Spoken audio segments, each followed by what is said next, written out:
প্রিয় দর্শক, ocean updates চ্যানেলে সকলকে স্বাগত জানাই। আজ 30শে সেপ্টেম্বর 2024। এই মুহূর্তের সবথেকে বড় আপডেট যা থাকছে সামুদ্রিক সতর্কতা সংক্রান্ত আপডেট।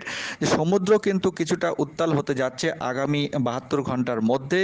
দেখা যাচ্ছে 2 থেকে 3 তারিখের মধ্যে একটি স্থলভাগীয় শক্তিশালী ঘূর্ণাবর্ত কিন্তু বাংলাদেশের স্থলভাগে তৈরি হতে যাচ্ছে এবং এই কারণে উত্তর বঙ্গোপসাগরের উপকূলবর্তী এলাকা কিন্তু সামান্য উত্তাল অবস্থায় থাকবে বলে মনে হচ্ছে। আগামী 2 তারিখ থেকে 5 তারিখ পর্যন্ত সময়কালের মধ্যে এরকম পরিস্থিতি তৈরি হতে পারে। আগামী 3 থেকে 4 তারিখের মধ্যে দেখা যাচ্ছে স্থলভাগীয় যে ঘূর্ণাবর্তটি শক্তিশালী আকার ধারণ করবে এবং বাংলাদেশের ওপরে প্রবল ঝড় বৃষ্টি ঘটানোর জন্য দায়ী থাকবে, অথবা প্রবল ঝড় বৃষ্টির সম্ভাবনা কিন্তু দেখা যাচ্ছে ECMWF ওয়েদার মডেল ম্যাপের মাধ্যমে, অন্তত এটাই দেখা যাচ্ছে।